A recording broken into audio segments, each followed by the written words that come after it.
Hello dear students, welcome to D R. मैं ओम चौधरी आपका स्वागत करता हूं। तो आई होप सभी बालक बालिकाएं बढ़िया होंगे, मस्त होंगे, तंदुरुस्त होंगे और अपनी तैयारी अपनी मेहनत कंटिन्यू कर रहे होंगे।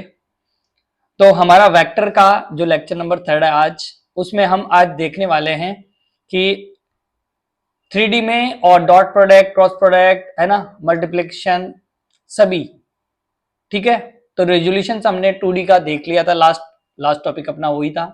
ठीक है, आज हम स्टार्ट करते हैं 3D से। आज हमारा 3D में रेजोल्यूशन कैसे रहता है, मतलब वही कंपोनेंट्स करना 3D में, और उसके अलावा मल्टीप्लिकेशन वगैरह देखेंगे, dot product, cross product, scalar. ठीक है, ये सारी चीजें आज देखने वाले हैं।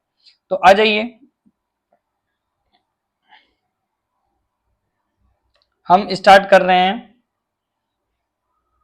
हमने काफी सारी चीजें ऑलरेडी देख ली है, अब उनका रिवीजन देखे तो काफी लंबा चला जाएगा, इसलिए डायरेक्ट स्लाइड वहां पे चलते हैं हम। ठीक है, 3D के अंदर रिजोल्यूशन। अच्छा भाई, 3D में कैसे होता है? मान लो ये इधर आपकी तरफ एक्स एक्सिस है, इधर वाई एक्सिस है, ठीक है, और इधर जेड एक्सिस है। ठीक है, और मान लो ये कोई ऑब्जेक्ट आपका यहाँ पे है, मतलब एक्स में भी है और वाई में भी है, या फिर जेड में भी है और ऊपर भी है, वाई में भी है, या आपकी तरफ जेड मानो, इधर जेड मानो, इधर एक्स मानो और इधर वाई मानो, तो ये इसके coordinate x comma y comma z होंगे, बिल्कुल होंगे। ओरिजिन यहाँ पे है, यहाँ पे है ओरिजिन, तो यहाँ पे ओरिजिन है तो 0 0 0। ठीक है, तो ये जो वेक्टर होगा आपका, ये होगा आपका 3D में वेक्टर है ये। ठीक है, मतलब जेड कोऑर्डिनेट भी आ रहा है इसमें। तो आओ इसको देखो कैसे कैसे कर सकते हैं हम। तो यहाँ पे यहाँ पे एक्स होगा आपका, यहाँ वाई होगा, जेड होगा, तीन कोऑर्डिनेट्स होंगे। यहाँ पे आपके सर 0 0 0 होगा। ठीक है, इस 3D वेक्टर को हम समझने के लिए देखो, ये जो आपकी ग्रीन लाइन दिख रही है, ये आपकी वेक्टर है, ये वेक्टर को रिप्रेजेंट कर रही है। ठीक है, तो ये जो वेक्टर आपका, वो एक्स एक्सिस से अल्फा एंगल बना रहा है, मतलब ये आपका एक्स से, एक्स एक्सिस इधर था तो ये एक्स से अल्फा एंगल बना रहा है आपका ऐसे। ठीक है, और वाई से बीटा बना रहा है, और जेड से, सर जेड से गामा बना रहा है। ठीक है, तो ये देखो, ये वाई से बना रहा है बीटा, और सर जेड से बना रहा है, येलो से दिखाते हैं जेड का, सर जेड से बना रहा है गामा। 3D में होगा ये? जी सर, सही है, ऐसे बना रहा होगा ये। हाँ, ठीक है, तो आप इधर की साइड इसका कंपोनेंट लो, इसको बोलेंगे EX। तो इसका परपेंडिकुलर वेक्टर लेने की जरूरत नहीं है, वो उसी एंगल में लो, आप सिर्फ अपनी अपनी एक्सिस के कंपोनेंट ले लो। तो इस तरह मैंने बताया था ना कि एक वेक्टर के इनफाइनाइट कंपोनेंट्स हो सकते हैं, तो आप सिर्फ एक्स डायरेक्शन में लो, एक कंपोनेंट लेना, दो कंपोनेंट नहीं लेना। तो एक कंपोनेंट कितना आएगा सर? वो तो अल्फा एंगल से आ जाएगा। हाँ, कितना आएगा सर? ए कॉस थीटा, आपने बताया था जिधर थीटा उधर कॉस कंपोनेंट आता है, तो ये आ जाएगा cos alpha sir. Y direction में ऐसे हम वाइड में करे तो, हाँ सर वाई में भी लिख सकते हैं, ए वाई आ जाएगा इसका ए कॉस बीटा। और जेड में, हाँ सर जेड में भी आ जाएगा इसका, जेड में सर, जेड में गामा एंगल था तो सर ए जेड आ जाएगा इसका ए कॉस गामा। हाँ सर, तीनों डायरेक्शन में इसके कंपोनेंट कर लिए, इनके सभी के कॉस कंपोनेंट ले लिए हमने। ओके, हाँ सर, ये है। तो इसमें वेक्टर कैसे दिखाओगे आप, बताओ? इसमें ए वेक्टर कैसे दिखाओगे आप? सर अभी तक ए एक्स आई कैप, ए वाई जे कैप, ए जेड के कैप दिखा रहे थे हम। ए वाई ए एक्स दिखा रहे थे, तो ए जेड भी दिखाएंगे अब। ओके, दिखा सकते हैं इसे? हाँ सर, हाँ सर, ये चीज आप लिख सकते हो। और आप ध्यान से दो, इसको ध्यान देखो, तो ये क्या है, ये ए वेक्टर क्या है? तो यहाँ पे सर ए वेक्टर, यहाँ पे x comma y comma z है और 0 0 से स्टार्ट हुआ है, तो क्या आप ax को क्या लिख पाओगे सर? ax को या तो इसकी फॉर्म में लिख दो या फिर एक्स वाई जेड में लिख दो। देखो आपको कोऑर्डिनेट दे रखा है ना, कोऑर्डिनेट दे रखा है तो सिंपल वेक्टर को क्या लिखोगे आप बताओ? सिंपल वेक्टर क्या लिखोगे सर? एक्स आई कैप, वाई जे कैप और जेड के कैप, यदि कोऑर्डिनेट दे दे तो आपको, ठीक है।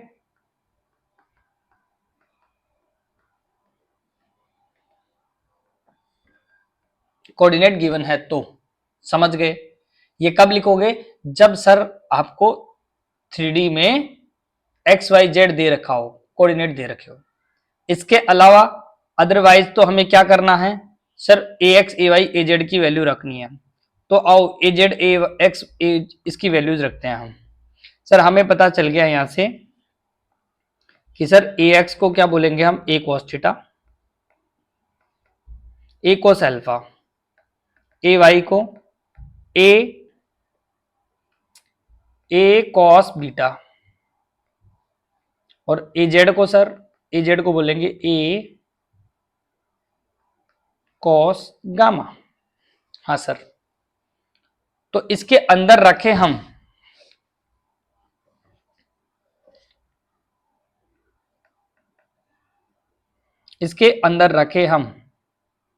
वेक्टर में, तो क्या रखोगे sir? A cos alpha, A cos alpha I cap, A cos beta J cap और ए कॉस गामा के कैप। हाँ सर, यही रखेंगे सर। तो ये तो हुआ इसका वेक्टर फॉर्म, है ना। अब इसका सर रिजल्टेंट, तो रिजल्टेंट रखना है तो रिजल्टेंट भी रख दो। तो देखो यहां पे आप ढंग से देखो तो तीनों वेक्टर एक्स वाई जेड और एक्स, ये तीनों एक दूसरे के परपेंडिकुलर है। हाँ सर है। तो मान लो इन दोनों का रिजल्टेंट इस प्लेन में आया, मतलब जेड का, और एक्स का रिजल्टेंट किस में आया? जेड एक्स प्लेन में। और फिर वाई के साथ हम कंपोनेंट करें तो इसका रिजल्टेंट इधर आएगा, बिल्कुल। तो ये एक तीनों एक दूसरे के परपेंडिकुलर होने की वजह से इनका जो रिजल्टेंट बनता है ना, वो ध्यान रखना ऐसा बनता है। डायरेक्ट लिख रहा हूं, याद रखना सर, ए एक्स का स्क्वायर, ए वाई का स्क्वायर और ए जेड का स्क्वायर। जब तीन आ जाए, कोऑर्डिनेट सिस्टम में आ जाए, कैसे भी आ जाए, तो ध्यान रखना रिजल्टेंट ऐसे लिखोगे। और ये मैंने क्यों लिखा? क्योंकि सर 90 पे हैं ये तीनों एक दूसरे से, इसीलिए हम डायरेक्ट ऐसे लिख सकते हैं, है ना, बिल्कुल, ठीक है। तो ये रिजल्टेंट आएगा, तो यहाँ पे रिजल्टेंट लिखोगे तो क्या लिखोगे बताओ? मैं यदि इनकी फॉर्म में रखूं, ए एक्स ए वाई ए जेड की वैल्यूज रखूं, तो रिजल्टेंट ए का रिजल्टेंट क्या है? ए वेक्टर का रिजल्टेंट ए आएगा। हाँ, और ए एक्स ए वाई ए जेड की वैल्यू रखो यहाँ पे सर, ए स्क्वायर कॉस स्क्वायर अल्फा, ए स्क्वायर कॉस स्क्वायर बीटा, ए स्क्वायर कॉस स्क्वायर गामा। हाँ सर, ये रख सकते हैं सर, ठीक है। तो यहां पे ए स्क्वायर बाहर आया, तो ये ए स्क्वायर बाहर आया तो ऐसा आएगा sir, cos square alpha cos square beta और कॉस स्क्वायर गामा अंदर बच गया। ये ए से ए कट गया तो यहां पे क्या आया सर? यहां पे आया रूट ऑफ ये पूरा same number, cos square alpha cos square beta और कॉस स्क्वायर गामा। तो यहां से एक इंपॉर्टेंट रिजल्ट भी याद रखना आपको कि sir cos square alpha plus cos square gamma plus cos square beta beta और गामा इक्वल टू 1 याद रखना। एक तो ये इंपॉर्टेंट रिजल्ट याद रखना है आपको, ठीक है। और यदि हम आइडेंटिटी लगा दे यहां पे, कौन सी आइडेंटिटी सर? साइन स्क्वायर वाली, sine square theta plus cos square theta equal to 1 होता है। तो आप यहां पे कॉस स्क्वायर थीटा को यहां से लिख दो 1 माइनस साइन स्क्वायर थीटा, तो देखो क्या लिख पाओगे आप? तो सर यहां पे 1 माइनस,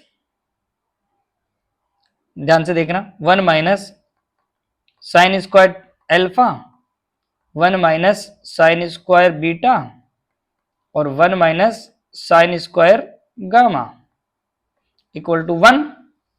तो 1 1 1 3, ये 3 इधर, तो 3 को उधर भेज दो या फिर इनको उधर भेज दो, तो ये 3 आया और ये आया हमारा sine square alpha plus sine square gamma beta और sine square gamma equal to 1। हाँ सर, ये आ गया। अब इस कंप्लीट नंबर को उधर भेज दो, तो आपको यहां पे एक रिजल्ट और याद रखना पड़ेगा। कौन सा सर? ये वाला। सिमिलरली ऐसे, इसी की तरह ये 3 उधर भेजो या इस पूरे नंबर को इधर भेज दो, 1 को इधर भेज दो, तो 3 माइनस 1 2 हो गया। तो आप लिख पाओगे कि sir sine square beta, sine square alpha plus sine square beta और sine square gamma equal to 2 होता है। तो एक तो 1 वाला याद रखना है और एक 2 वाला याद रखना। साइन आए तो 2, कोस आए तो 1, कोस कोस कोस आए तो अल्फा बीटा गामा आए तो 1। Okay, yes sir. तो ये चीजें आपको याद रखनी है, ध्यान रखना। ओके, लिख पाओगे इसको? हाँ सर, थोड़ी थोड़ी चीजें तो हमें समझ में आ गई सर कि 3D में जेड और आ जाता है और इसके लिए कुछ अलग ही चलता है ये, है ना? बिल्कुल, तो ये चीज ध्यान रखना आप। चलो इसके क्वेश्चन करते हैं आप, ठीक है? तो आपको ध्यान रखना, यदि कोऑर्डिनेट दे दे तो डायरेक्ट ये यूज करोगे, अदरवाइज आपको ये लिखना आना चाहिए तीनों अल्फा बीटा गामा की फॉर्म में। ये आपका वेक्टर फॉर्म है, ये आपका रिजल्टेंट है। समझ गए? ऐसे रिजल्टेंट लिखेंगे, ऐसे मैग्नीट्यूड लिखेंगे और डायरेक्शन, डायरेक्शन के लिए यही यूज करेंगे, ये डायरेक्शन के लिए। तो 3D में ध्यान रखना, वेक्टर फॉर्म में रिप्रेजेंट करना है तो ये जो येलो बॉक्स में कैद है, ठीक है? रिजल्टेंट लिखना है तो ऐसे ax का स्क्वायर, ay का स्क्वायर, az का स्क्वायर। डायरेक्शन लिखना है तो ये alpha beta gamma, cos alpha cos beta cos gamma, इनकी डायरेक्शन दिखा रहा होगा। ओके सर, आ गया समझ में सर। 3D बस इतना ही था। आ जाइए इसके क्वेश्चंस वगैरह करते हैं फटाफट फटाफट। देखिए अब यहां पे आपके पास एक क्वेश्चन है, दिख रहा है? यस सर दिख रहा है। तो आप ऐसे करिए,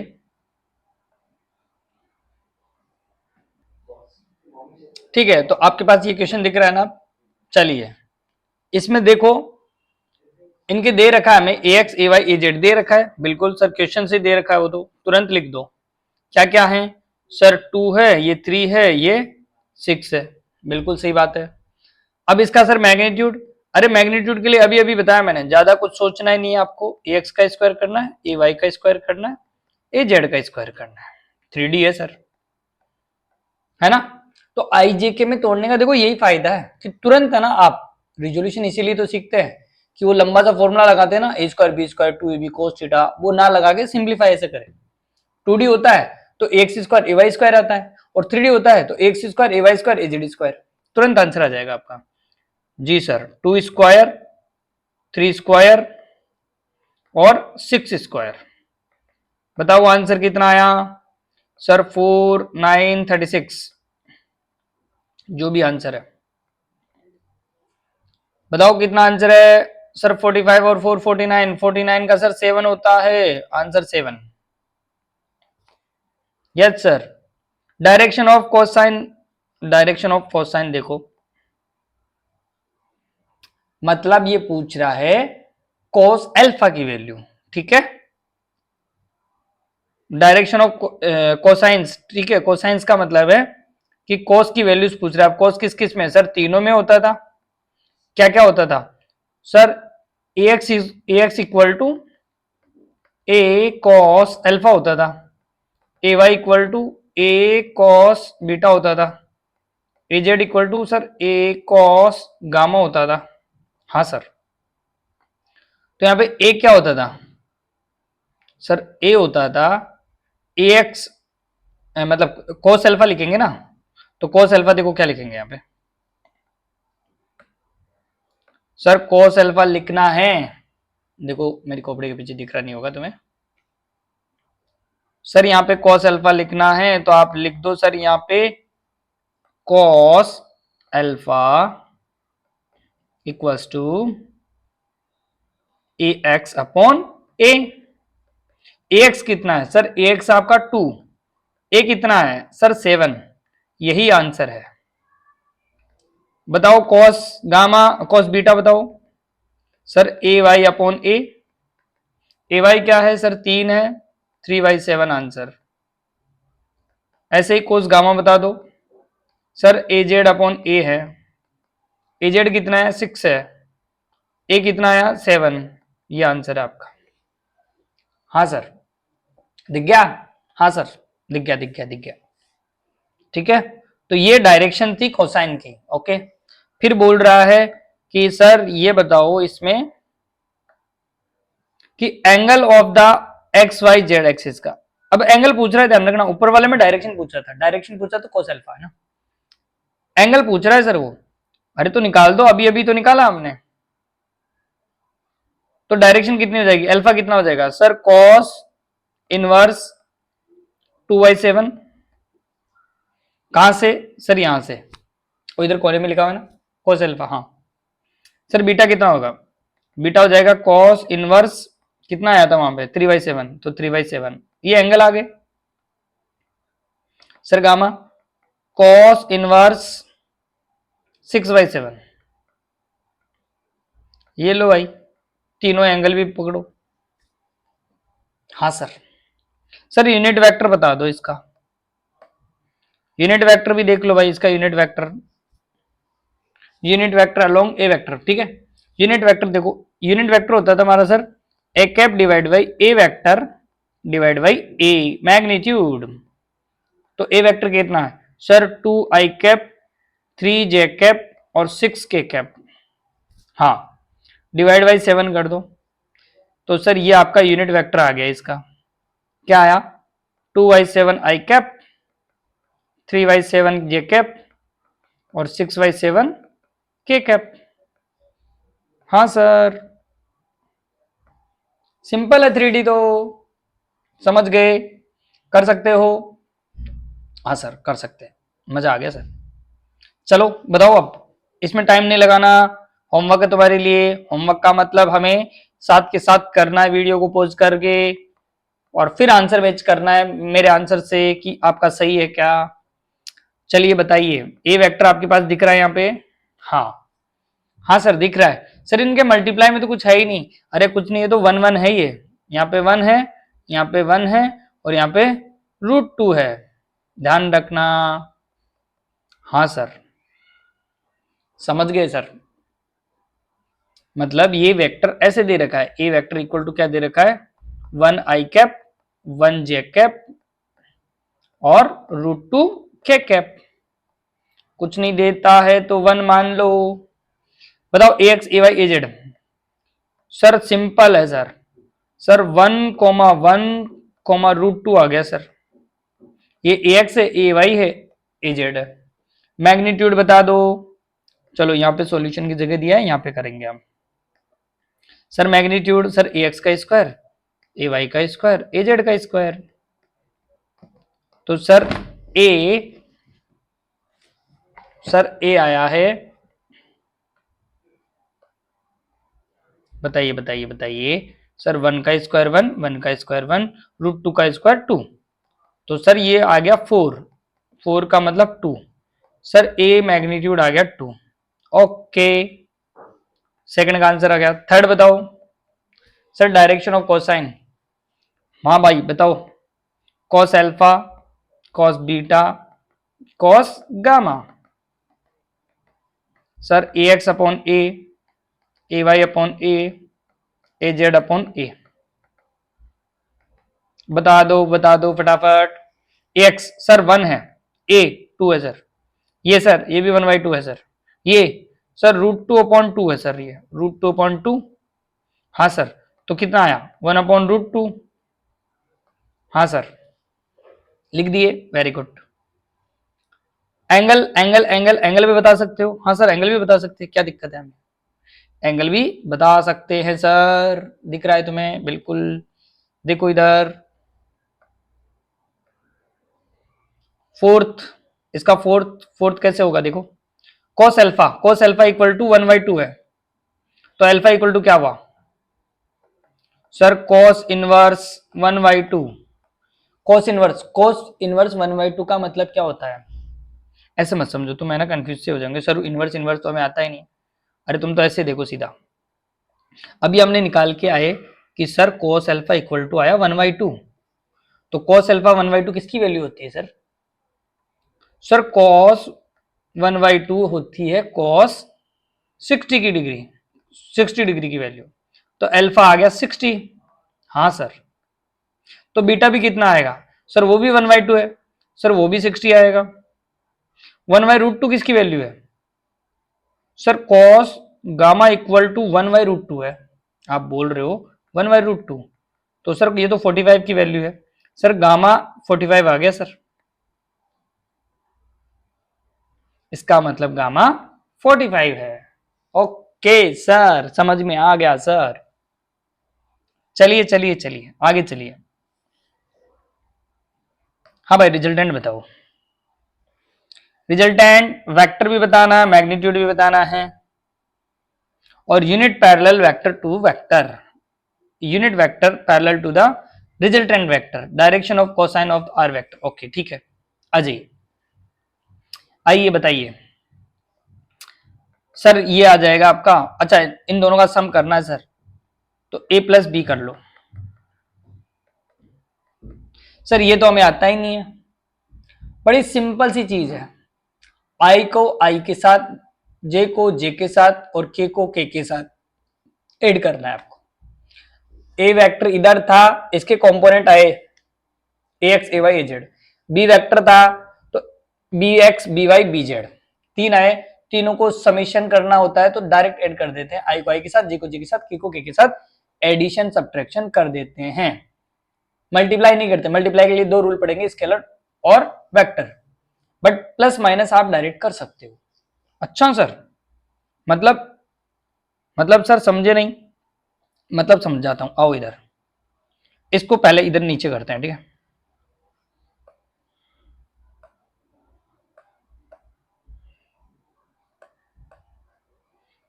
इसका मतलब ये है कि यदि आपके पास आर रिजल्टेंट वेक्टर लिखना है, यदि a प्लस बी का, और a प्लस बी आपके नॉर्मल वेक्टर नहीं है, आई जे के में है, तो आप क्या लिखोगे? i plus 2j plus 2k और प्लस 3i, बी की वैल्यू रख दो, j प्लस 10k। तो जब भी प्लस माइनस आए तो आपको क्या करना है? i का i के साथ प्लस करना है और j का j के साथ और k का k के साथ प्लस माइनस करके लिख दो, वही आपका रिजल्टेंट वेक्टर है। अच्छा सर, तो यहाँ पे तो 1i है, तो 1i और 3i, सर 4i हो गया। यहाँ पे 2j और ये j, सर 3k हो गया।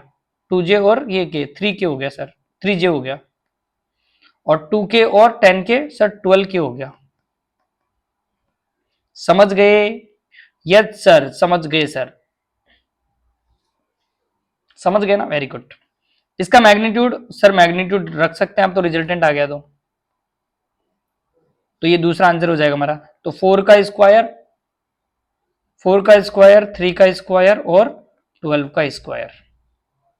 तो आप देखिए आर वेक्टर इक्वल्स टू, बताइए इसको सॉल्व करिए जरा।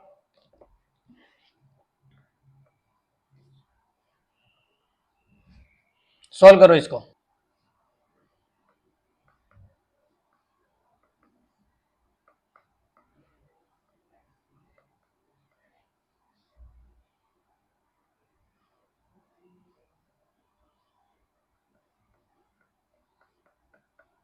हाँ सर 13 आ गया इसका, समझ गए? तो ये फर्स्ट का आंसर था, ये सेकंड का आंसर है इसका, ठीक है। और थर्ड देखो, थर्ड देखो भाई, थर्ड देखो, थर्ड में क्या है सर? थर्ड में बोल रहा है ये कि unit vector parallel to the resultant vector. तो रिजल्टेंट वेक्टर के unit vector parallel to the resultant vector.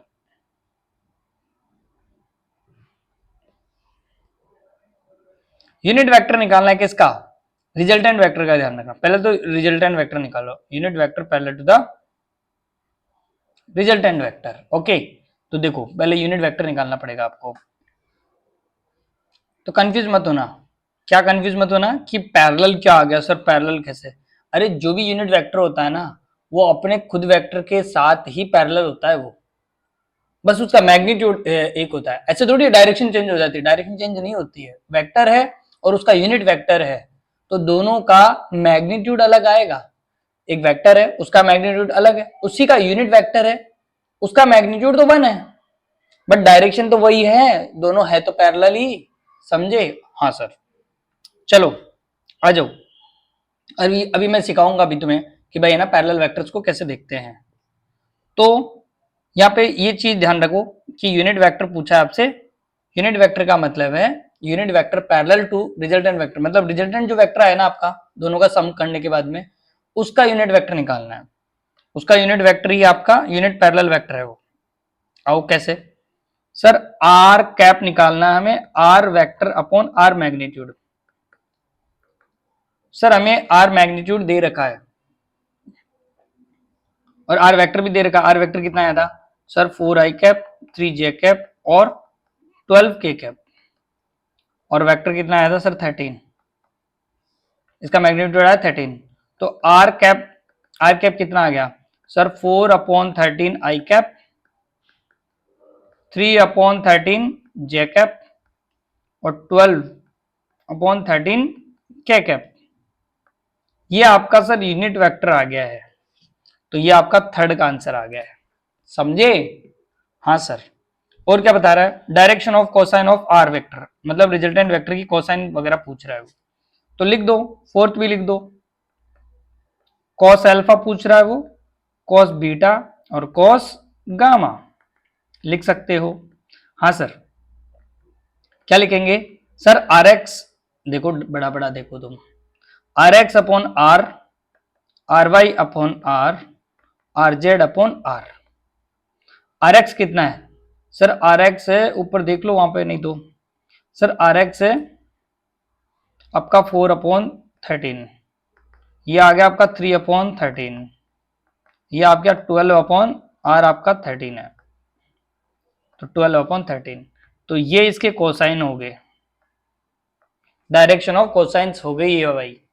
देखो ढंग से समझ गए क्या? तीनों का लिख दिया हमने, रिजल्टेंट का लिखना था हमें, रिजल्टेंट का लिख दिया। समझे कुछ? हाँ सर। सर आई जे के में दो वेक्टर दे दे तो उनका समीशन करना, उसी का रिजल्टेंट निकालना, रिजल्टेंट की सारी चीजें हमने निकाल दी। ओके चलो, फिर तुम्हारे लिए वापस, एक मैंने कर दिया तो अब एक तुम वापस करो, ये तुम्हारे लिए होमवर्क। ठीक है, पॉज करो वीडियो को और ये कोशिश करो एक बार। ठीक है, बोले सर इसमें तो एक में आई जे है और दूसरे में जे के हैं, सर ये तो थोड़ा कॉम्प्लिकेटेड है। अरे कॉम्प्लिकेटेड नहीं है भाई, तुम्हें लगता है ऐसा कॉम्प्लिकेटेड, बाकी सिंपल है। ये लिखने के बाद में फिर तुम पॉज करो वीडियो को और फिर वापस से करो, कोशिश करो एक बार। आई जे और 2k और sir B vector, sir B vector में जे और के ही है, तो हम 0 लिखेंगे, -2j -k।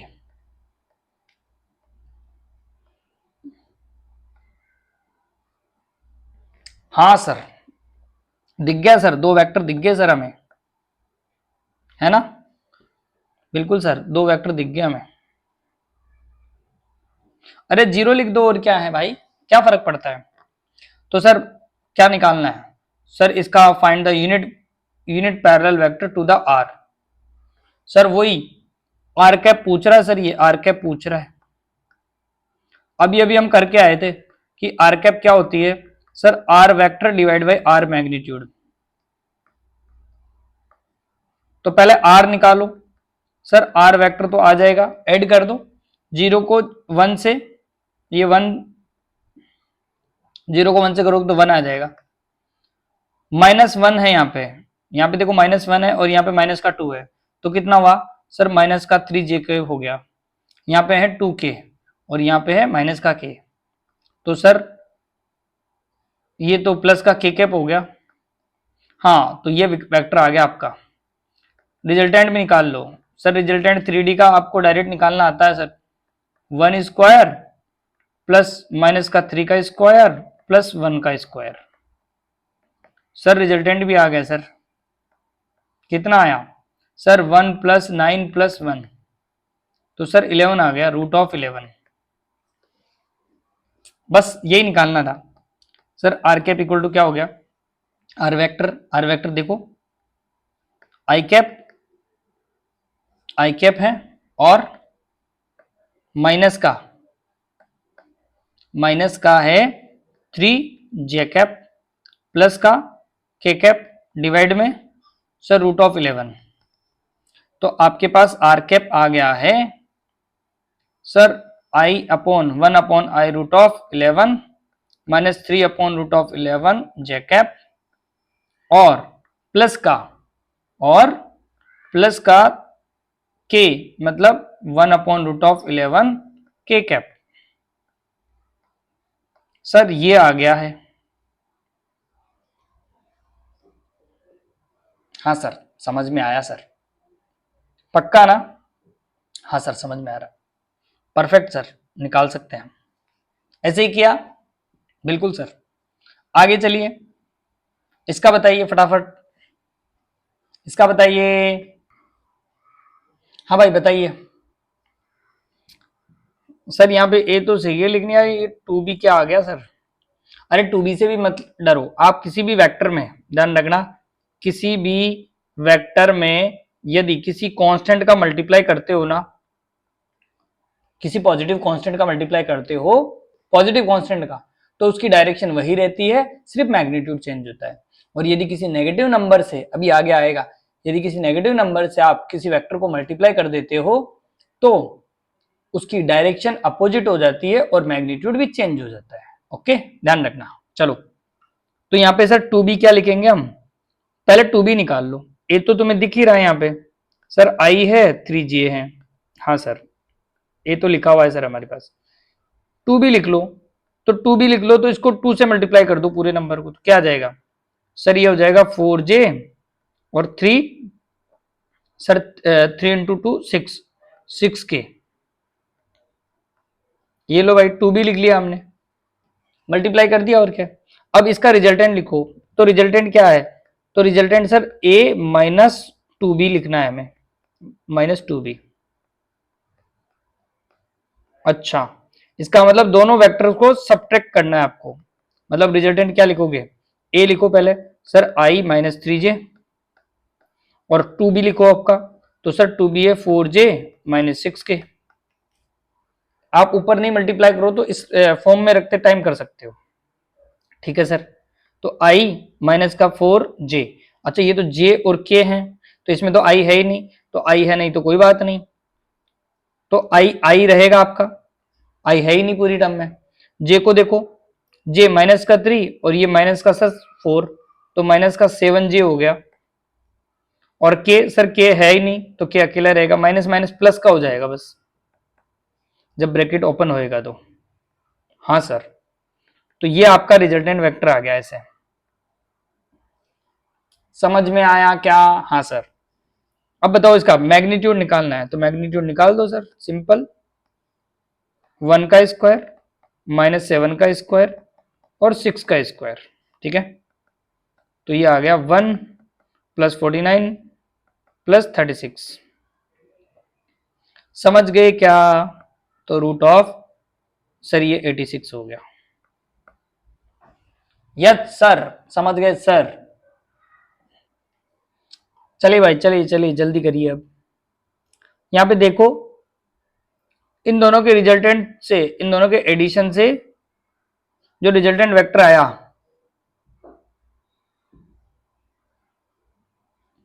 Gives 0 resultant. अच्छा, तो बताइए, डिटरमाइन द वेक्टर, मतलब ध्यान से पढ़ो, वो वेक्टर बताना है जो इसमें ऐड करे, मतलब इन दोनों के रिजल्टेंट में ऐड करे, उसकी वजह से कितना आ जाना चाहिए, 0 आ जाना चाहिए सर। समझ रहे हो क्या बोल रहे हैं? मतलब इन दोनों का रिजल्टेंट आया मान लो p प्लस क्यू, हाँ सर। अब इसमें कोई नया वेक्टर, कोई ए वेक्टर कितना ऐड करें हम इस रिजल्टेंट में कि ये 0 हो जाए। समझ गए? तो इनका रिजल्टेंट कितना है, 0। इसका मतलब उसका वेक्टर ऐसे आना चाहिए। हाँ, तो देखते हैं उस ए वेक्टर को। पहले ये सेटिस्फाई करवाने के लिए पहले आर तो निकालो, पहले रिजल्टेंट तो निकालो। तो इन दोनों को ऐड करो पहले। तो इन दोनों को सर ऐड करेंगे तो ये पी दे रखा है आपको, ये दे रखा है, पी दे रखा है सर आई, लिख देता हूं मैं, आई प्लस 2j प्लस के। ओके, हाँ सर। और क्यू, क्यू दे रखा है सर 2i जे और 2k। तो रिजल्टेंट कितना आया सर, दोनों को ऐड कर दो, आई को आई के साथ, तो आया सर 3i कैप और माइनस का जे प्लस का 2k, तो आ गया सर माइनस का प्लस का जे आ गया के कैप और 2k कैप, तो 3k कैप आ गया सर। हाँ सर, समझ गए सर? ये आपका रिजल्टेंट वेक्टर आ गया। तो ये बोल रहा है इन दोनों का समीशन क्या होना चाहिए, ऐसा क्या वेक्टर ऐड करे, मतलब एक को पूछ रहा है कितना है वेक्टर ऐड करे, तो a प्लस आर, आर की वैल्यू ये आ गई है 3i plus J plus 3k equal to 0। इस पूरे नंबर को उधर भेज दो, ए वेक्टर निकल के आ गया आपका यहां से। सर ए वेक्टर की वैल्यू हो जानी चाहिए माइनस का 3i कैप, माइनस का 3i, माइनस का जे, माइनस का 3k। ये वेक्टर होगा सर। ये वेक्टर यदि आप ऐड करते हो पी क्यू के रिजल्टेंट में तो आपका रिजल्टेंट 0 आएगा। समझ गए? ओके सर, बड़ा सिंपल था ये, तो समझना ही था बस, सिंपल तो था बट समझना था। ठीक है जी sir.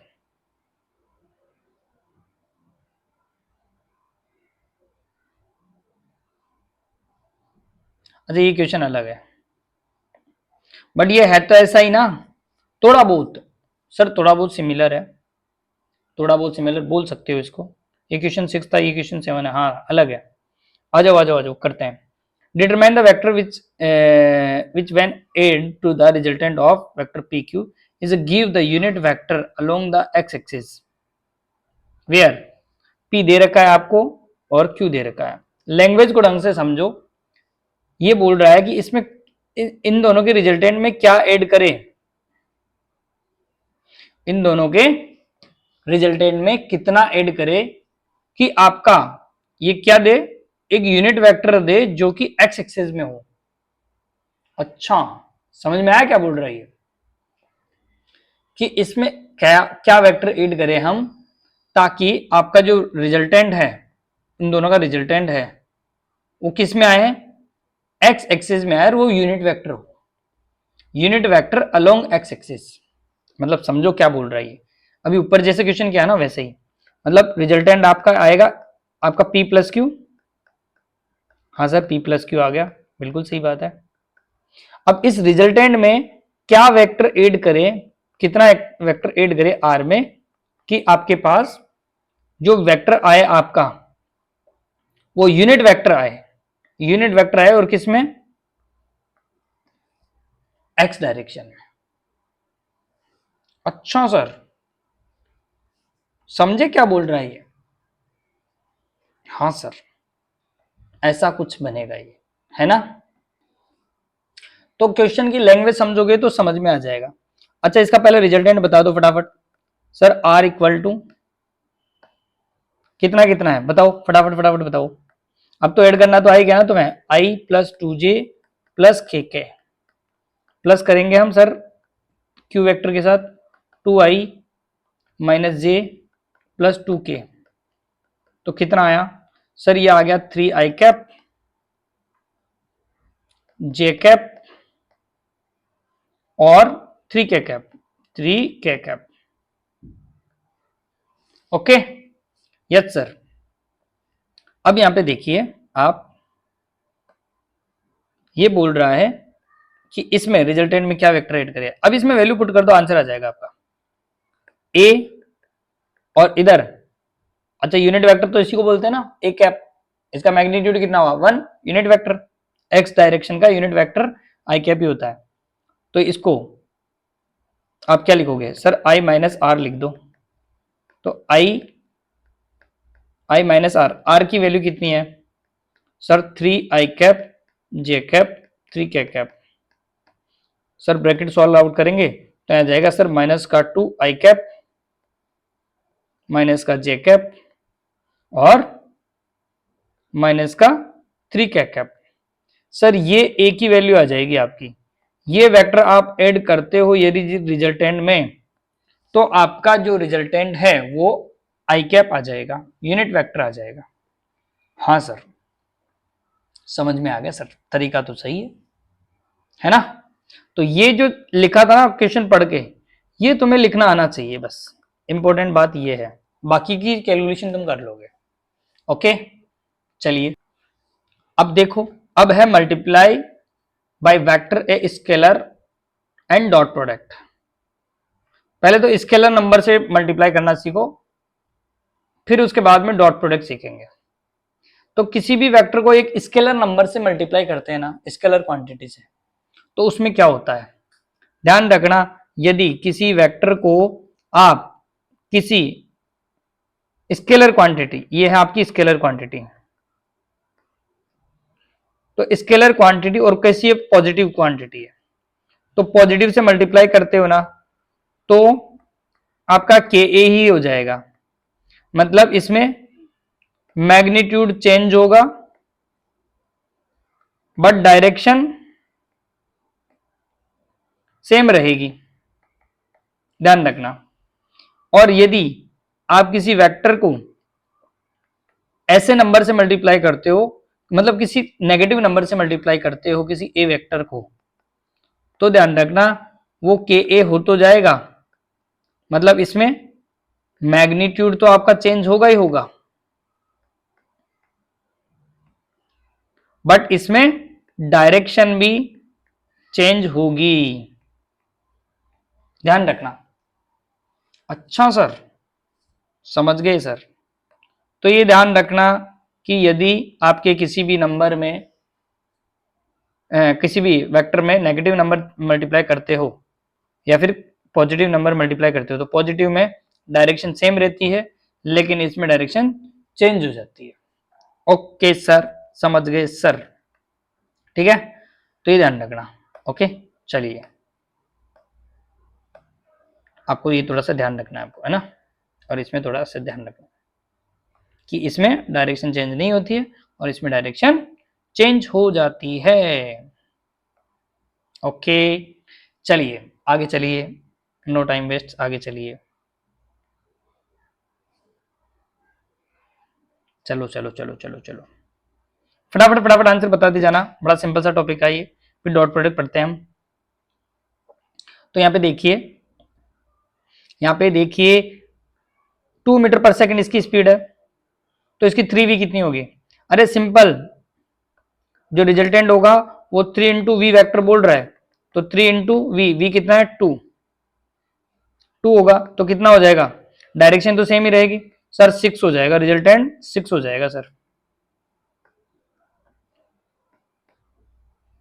Same direction, direction change नहीं क्योंकि पॉजिटिव नंबर से मल्टीप्लाई कर रहे थे। ओके, चलिए नोट आउट पढ़ लेना आप। ये बोल रहा है कि पॉजिटिव नंबर से आप मल्टीप्लाई करते हो तो न्यू वेक्टर की सेम डायरेक्शन रहती है। ओके, चलो यदि इसी नंबर को आप मल्टीप्लाई करते हो 2 से, देखो यहाँ पे 3 नंबर से माइनस का 3 से मल्टीप्लाई कर रहे हो, तो रिजल्टेंट कितना आ जाएगा सर, माइनस का 3 मल्टीप्लाई वी कर रहे हो और वी की वैल्यू 2 है, तो सर 3 इंटू 2 होगा, मतलब माइनस का 6 हो जाएगा, 6 मीटर पर सेकंड आएगा। मतलब रिजल्टेंट वेक्टर आपका दिखा रहा है माइनस का, दिखा रहा है माइनस का, दिखा रहा है कि ये डायरेक्शन अपोजिट है, मतलब डायरेक्शन चेंज हो गई है। ओके, तो ये ध्यान रखना। तो यहाँ पे बोला गया है कि नेगेटिव नंबर से कभी भी मल्टीप्लाई करते हो किसी वेक्टर को तो न्यू वेक्टर अपोजिट डायरेक्शन में हो जाता है। ठीक है, चलिए आगे चलिए। अब यहाँ पे एक छोटा सा इंपॉर्टेंट नोट सा है कि आप किसी भी दो वेक्टर को कैसे पता करोगे कि वो पैरेलल है ना। तो ध्यान रखना उनके जो कॉफिशिएंट है या फिर आई जे के की जो वैल्यूज है उनका रेशियो लेके देखो, यदि कांस्टेंट आ रहा है तो इसका मतलब वो पैरेलल वेक्टर है। जैसे मैं बोलूं यहाँ पे कि मान लो 3 आई कैप 4 जे कैप और 6 के कैप ऐसे एक वेक्टर है, और मान लो ये ऐसे कोई दूसरा वेक्टर है आपका, ठीक है, और वो वेक्टर दे रखा है सर 9 आई कैप 12 जे कैप और 18 के कैप ऐसे हैं। सर ये बी वेक्टर है और ये ए वेक्टर है, और मैं बोल रहा हूं ये पैरेलल है। तो कैसे पता करोगे? सर इनके कोफिशिएंट से पता करेंगे। कैसे? Sir A x upon B x करेंगे, ए वाई अपॉन बी वाई करेंगे और ए जेड अपॉन बी जेड करेंगे। यदि इक्वल आता है मतलब कांस्टेंट आता है तो ये तो कांस्टेंट आता है तो ये पैरेलल वेक्टर है और पॉजिटिव कांस्टेंट। अच्छा सर, तो देखो यहाँ पे सर 3/9 4/12 और 6/18। हाँ सर, इनका रेशियो कट करने पर सर इक्वली आ रहा है। सर ये कितना आ रहा है? सर 1/3 आ रहा है। इसका मतलब ये पैरेलल वेक्टर हैं। समझ गए? सिंपल सी ट्रिक। हाँ सर, समझ गए सर, एग्जाम्पल से एकदम परफेक्ट समझ गए सर। आ जाइए, अब यहां से स्केलर वेक्टर अपना स्केलर प्रोडक्ट स्टार्ट होता है। ठीक है, तो स्केलर प्रोडक्ट आ जाइए, फटाफट फटाफट देखते हैं। स्केलर प्रोडक्ट और वेक्टर प्रोडक्ट, तो प्रोडक्ट पढ़ेंगे। स्केलर प्रोडक्ट वो होते हैं जो दोनों वेक्टर्स को, अब यहाँ पे अभी तक क्या ऊपर क्या कर रहे थे हम, किसी कांस्टेंट नंबर स्केलर नंबर को मल्टीप्लाई कर रहे थे। एक नंबर को मल्टीप्लाई किया तो वेक्टर की या तो डायरेक्शन सेम रहेगी या अपोजिट हो जाएगी, नेगेटिव से करते हैं तो। अब मान लो वेक्टर वेक्टर को मल्टीप्लाई करना हो तो सर वेक्टर वेक्टर को मल्टीप्लाई करना हो तो यहाँ पे दो रूल पड़ेंगे। हो सकता है उन दोनों वेक्टर वेक्टर को मल्टीप्लाई करने पे जो क्वांटिटी आई वो स्केलर आ गई, उन दोनों वेक्टर को मल्टीप्लाई करने पे हो सकता है वेक्टर आ जाए, तो हो सकता है ना, तो वेक्टर भी हो सकता है स्केलर भी हो सकता है। तो इनको दो तरीके से डिफरेंशिएट करते हैं। एक तो स्केलर प्रोडक्ट, स्केलर प्रोडक्ट का मतलब इनका रिजल्टेंट स्केलर आएगा, और एक और इसी को डॉट प्रोडक्ट नाम देते हैं, ध्यान रखना, ठीक है, डॉट से याद रखते हैं। और एक होता है दूसरा वेक्टर, दोनों दो वेक्टर को मल्टीप्लाई करने में जो इसका रिजल्टेंट आया वो आपका वेक्टर ही आया, तो उसको बोलते हैं, उसका जो रिजल्टेंट आता है ना, इसलिए उसका नाम वेक्टर है, वेक्टर प्रोडक्ट बोलते हैं। और उसको दूसरा नाम बोलते हैं उसका क्रॉस प्रोडक्ट। तो क्रॉस प्रोडक्ट वेक्टर प्रोडक्ट एक है और डॉट प्रोडक्ट स्केलर प्रोडक्ट एक है। स्केलर प्रोडक्ट में स्केलर रिजल्टेंट मिलता है और वेक्टर प्रोडक्ट में रिजल्टेंट वेक्टर मिलता है। आ जाओ, कैसे आओ? तो जब भी दो वेक्टर्स को मल्टीप्लाई करोगे आप, ठीक है, जब भी दो वेक्टर्स को आप मल्टीप्लाई करोगे, जब भी दो वेक्टर को मल्टीप्लाई करोगे तो इनका फॉर्मूला बन के आता है, छोटा सा फॉर्मूला याद रखना कि ए का मैग्नीट्यूड बी का मैग्नीट्यूड और इन दोनों के बीच में एंगल, सिंपल सा ये फॉर्मूला आता है इसके मल्टीप्लाई का। ठीक है, ठीक है सर, ओके, समझ गए? तो अब ये जो नंबर आएगा ना आपका, ये पूरा रिजल्टेंट वो आपका स्केलर आएगा, ये स्केलर क्वांटिटी मिलेगी। आप ध्यान रखना, पूरा का पूरा स्केलर क्वांटिटी मिलेगी। अब कई बार आपको दोनों दो वेक्टर देगा और इनके मैग्नीट्यूड निकाल ही लोगे तो एंगल पूछ लेगा, तो कभी एंगल भी पूछ ले आपसे कि बताओ इनका डॉट प्रोडक्ट हुआ और एंगल कितना आया, तो एंगल बता देना sir A dot B divide में ए बी का मैग्नीट्यूड। समझ गए? हाँ सर, तो ये एंगल निकालने के लिए कभी कभी यूज लेंगे ऐसे फॉर्मूले को कन्वर्ट करके। ठीक है, इसके एग्जांपल सर जैसे वर्क डन है, फोर्स तो वेक्टर क्वांटिटी है और डिस्प्लेसमेंट वेक्टर क्वांटिटी है, दोनों के मल्टीप्लाई से स्केलर क्वांटिटी मिलती है। तो जो वर्क है ना, जो भी वर्क डन होता है हमारा वो स्केलर क्वांटिटी होती है, मतलब एक नंबर मिलता है, डायरेक्शन नहीं मिलती है। ओके, जैसे पावर है तो वो भी स्केलर क्वांटिटी मिलती है ना। जैसे यहाँ पे फॉर्मूला दे रखा है एफ डॉट वी से, वर्क डन का फॉर्मूला एफ डॉट एस से, और भी है कई फॉर्मूले, समझ गए। तो ये दोनों वेक्टर थे, लेकिन इनका मल्टीप्लाई क्या आया, स्केलर। आया दिमाग में कुछ नहीं आया सर? एग्जाम्पल देके दिखाओ मैं। अभी यहाँ पे इनकी थोड़ा सा इसके और थोड़ी सी डिटेल में जान लेते हैं, फिर क्वेश्चन करते हैं इसके। सर ये जब थीटा आपका लेस देन 90 होगा तो कॉस पॉजिटिव रहेगा, कॉस पॉजिटिव रहेगा तो आपका पॉजिटिव नंबर मिलेगा आपको। और जब सर ये थीटा ग्रेटर देन 90 रहेगा तो कॉस की वैल्यू नेगेटिव रहेगी। सेकंड क्वाड्रेंट पे पहुंच जाते हैं इसलिए। और इसकी जो जो स्केलर नंबर आएगा हमारा, मतलब रिजल्टेंट आएगा, वो आपका नेगेटिव आएगा। बिल्कुल सही बात है सर, ठीक है। और चीजें देख लेते हैं। सर इनकी रेंज कहां से कहां तक होती है? जहां से कोस की रेंज होती है, क्योंकि कोस आता है इसमें, तो कोस की रेंज तो सर हमारा 0 डिग्री पे 1 होता है और 180 पे -1 होता है। 1 से -1 के बीच में चलता है कोस। तो ये इसकी रेंज है कि कोस की मिनिमम वैल्यू रख दो या मैक्सिमम वैल्यू रख दो। तो कोस थीटा की वैल्यू 0 रखेंगे तो ये इसकी मैक्स वैल्यू मिल जाएगी, और यदि 180 रखेंगे तो सर इसकी मिनिमम वैल्यू मिल जाएगी। मतलब आप जो ए डॉट बी वैक्टर लिख रहे हो, जहां पे ए बी कॉस थीटा रख रहे हो, तो ए बी तो ठीक है, बट कॉस थीटा की वैल्यू आप या तो -1 रखोगे। क्यों? क्योंकि आपको पता है,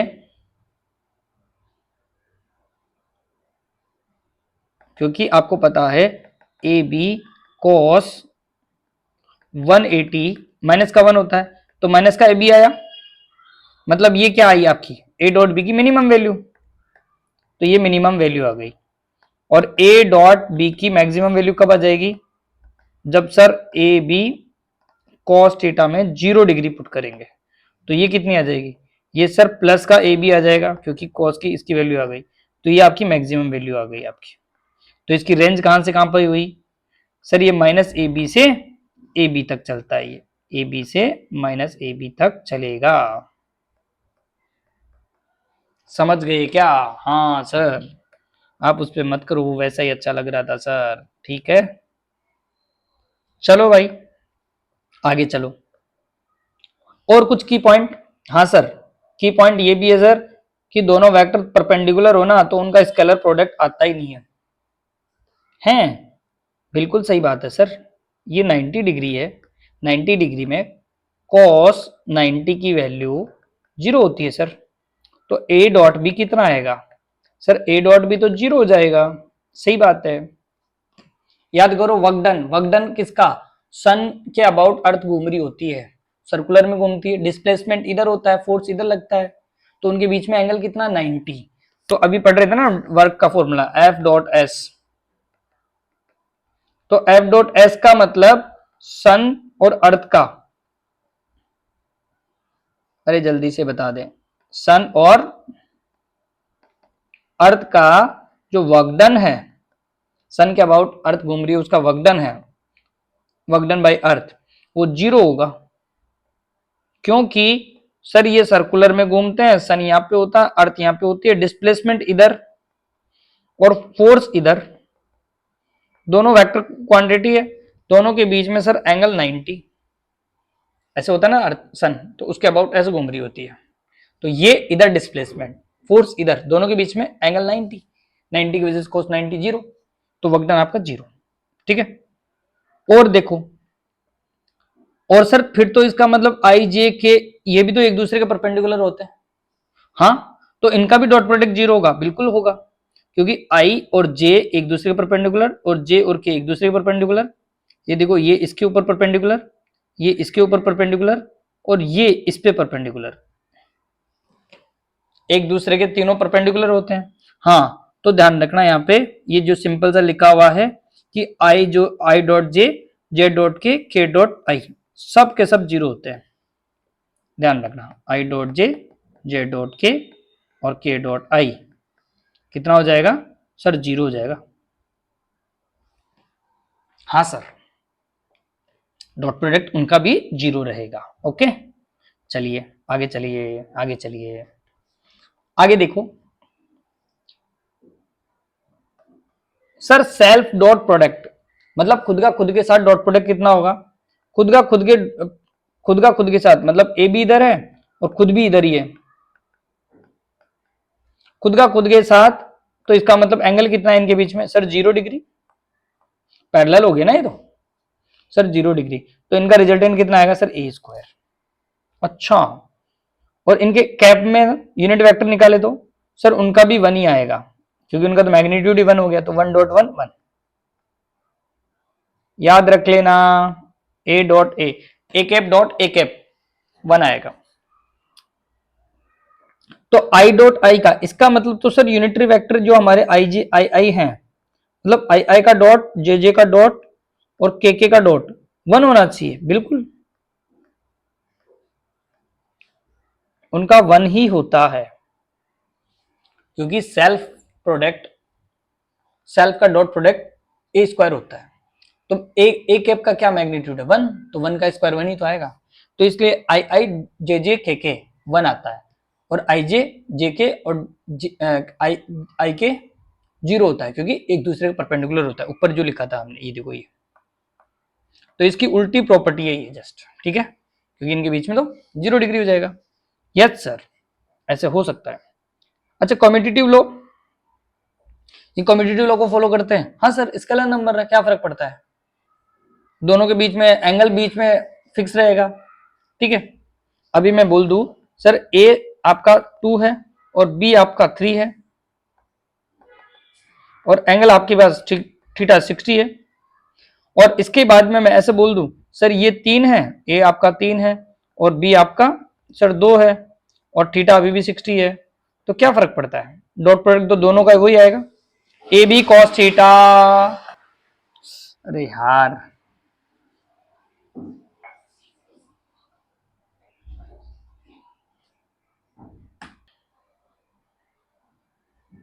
समझे, तो sir A dot B cos theta, तो ए डॉट बी दोनों में ही कितना आ जाएगा सर 2 इंटू 3 कॉस 60 1/2, तो सर 3 ही आएगा, सही बात है, ये 3 ही आएगा दोनों में, करके देख लेना कोई फर्क नहीं पड़ता। तो ये सर कम्यूटेटिव लॉ को फॉलो करते हैं, बिल्कुल सही बात है, कम्यूटेटिव लॉ को फॉलो करते हैं, ए डॉट बी करो बी डॉट ए करो कोई फर्क नहीं पड़ेगा।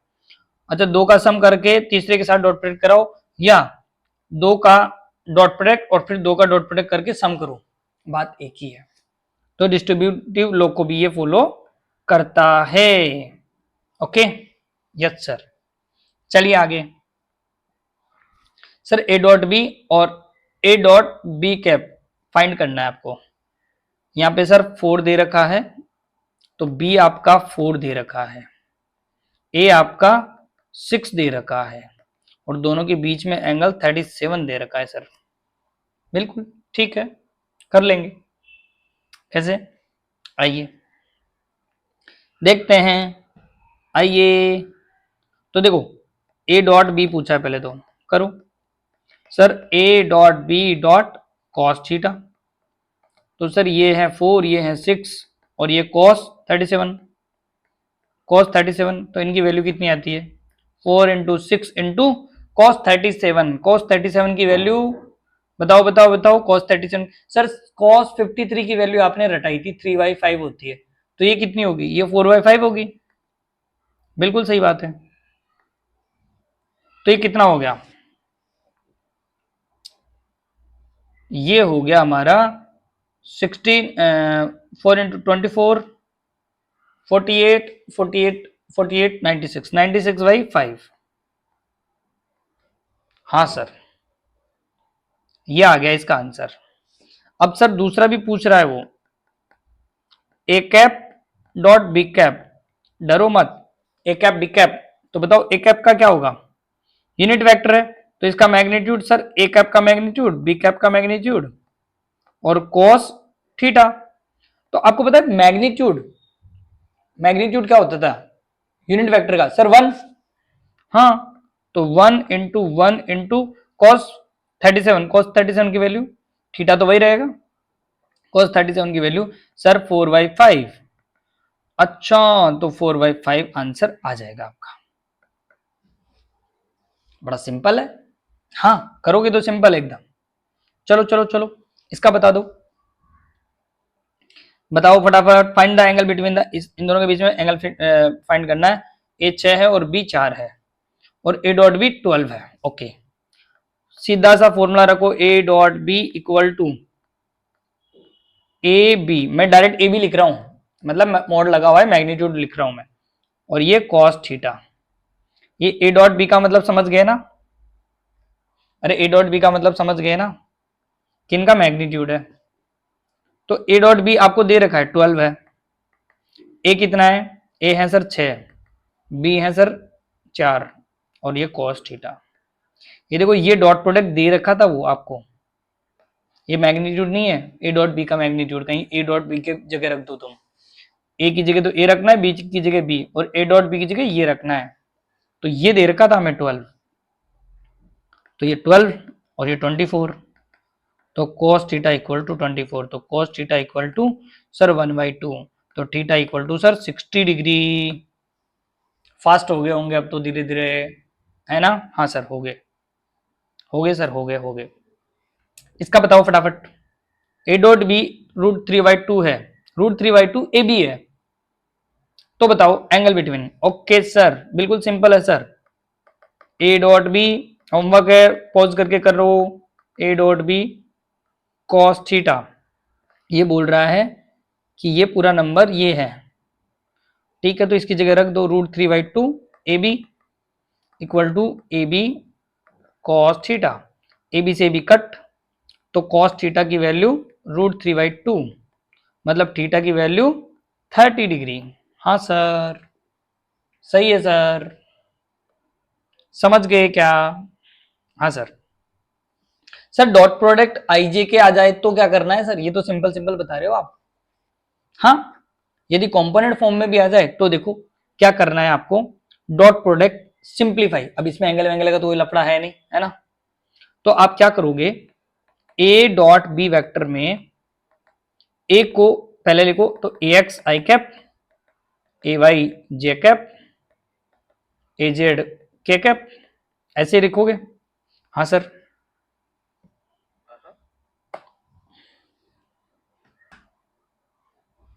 तो बी को क्या लिखोगे सर? बी को लिखेंगे हम बी एक्स आई कैप, बी वाई जे कैप और बी जेड के कैप। हाँ सर। तो बताइए,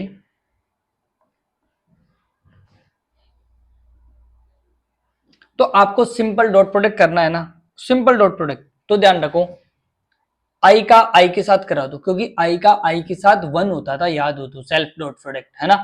और आई का जे के साथ क्या होता था सर? आई का आई के साथ करते थे तो 1 होता था, और सर आई का जे के साथ करेंगे तो 0, और आई का के साथ करेंगे तो भी 0।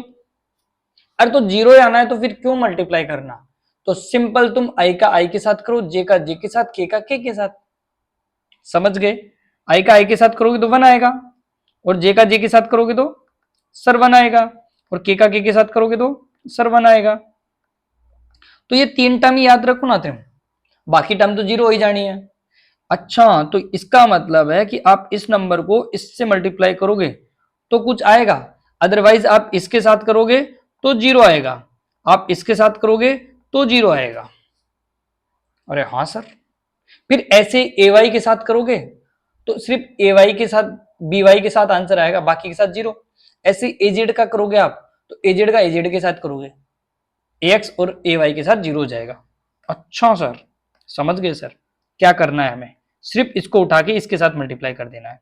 तो ए डॉट बी आपका आ जाएगा sir A x B x, ऐसे ही ए वाई बी वाई, ऐसे ए जेड बी जेड, और ये स्केलर नंबर आएगा, यही आपका आंसर है। अरे वाह यार सर, ये तो काम की चीज आ गई। तो ये याद करो, ये सेल्फ सेल्फ से किया था, सेल्फ डॉट प्रोडक्ट, है ना? हाँ सर, वहां से प्रूव हो गया सर इसका। ठीक है, तो ये कैसे लिखा हुआ है ये मैंने आपको बता दिया इधर। ओके, चलिए इसमें देखिए फटाफट एक आंसर दे दो मेरे को। इसमें ए डॉट बी, ठीक है, ए और बी दे रखा है आपको sir, A dot B, sir आपने अभी अभी अब सीखा कि 3 आई कैप 2 जे कैप और इधर है डॉट आपका 4 आई कैप और जे कैप। सर आई का आई के साथ करा दो और जे का जे के साथ करा दो, ठीक है, आंसर आ जाएगा। हाँ बिल्कुल आ जाएगा। देखो लिखो, 3 का 4 के साथ कराओगे तो 12 और 2 का जे के साथ कराओगे तो 2। जे के साथ कोई नहीं है तो मतलब 1 है, ओके। तो 2 इंटू 1 1, तो सर 14 आंसर आ गया इसका। हाँ 14 आंसर, 2 आंसर, सिंपल। इसका बताओ, फटाफट बताओ कि सर इन दोनों का वर्क डन बताना है। तो वर्क डन बताना है तो आपको एफ डॉट एस दे रखा है ना। अरे F dot S work done क्या आता है, स्केलर क्वांटिटी, स्केलर क्वांटिटी में वेक्टर्स का डॉट प्रोडक्ट होता है, तो डॉट प्रोडक्ट करा दो। तो डॉट प्रोडक्ट कराएंगे सर तो क्या लिखोगे सर, 3 आई कैप 2 जे कैप के कैप डॉट 2 आई कैप 5 जे कैप प्लस 3 के कैप। हाँ सर, आई का आई के साथ, जे का जे के साथ, के का के के साथ, तो 3 इंटू 2 6, फिर 2 को 4 5 के साथ, तो सर माइनस का 10 आ गया। इसके को के साथ सर 3 आ गया, तो सर माइनस का 1 आ गया सर ये तो वर्क डन नेगेटिव हो रहा है यहाँ पे, हो सकता है, उसमें क्या फर्क पड़ता है। ओके चलो सर, फाइंड पावर बोल रहा है। पावर के लिए एफ डॉट वी अभी अभी देखे थे हम कि वेलोसिटी को 4 से मल्टीप्लाई कर दो, पावर आ जाएगी। हाँ सर, इसका मतलब डॉट प्रोडक्ट करवाना है, बिल्कुल। तो क्या लिखोगे, 2 आई कैप 2 जे कैप और के कैप डॉट 3 आई कैप 2 जे कैप माइनस के कैप। तो 2 को 3 से मल्टीप्लाई कर दो सर 6, माइनस 2 को प्लस 2 से मल्टीप्लाई कर दो तो माइनस का 4, के को माइनस के से मल्टीप्लाई कर दो माइनस का 1, तो सर 1 आ गई पावर। हाँ सर, पावर 1 आ गई सर, स्केलर क्वांटिटी होती है, स्केलर नंबर आंसर आएगा। आई होप यहां तक आप समझ गए होंगे अच्छे से। आपने डॉट प्रोडक्ट के अच्छे क्वेश्चंस भी कर लिए हैं, ठीक है, और देख सकते हो, और भी करना है तुम्हें तो और कर लो, प्रैक्टिस है प्योर, ठीक है। ये चलो होमवर्क, अगली क्लास में इसको कंटिन्यू करते हैं और इसको समापन करते हैं, ओके। तो आई होप आपने डॉट प्रोडक्ट और ये जो भी अपना इससे पहले वाला जो टॉपिक पढ़ा वो क्लियर अच्छे से किए होंगे, है ना। और अब लास्ट अपना लेक्चर रहने वाला वेक्टर का, तो ढंग से करना, उसमें क्रॉस प्रोडक्ट पढ़ेंगे, वेक्टर प्रोडक्ट पढ़ेंगे, ओके। तब तक के लिए take care, bye bye, okay चलो।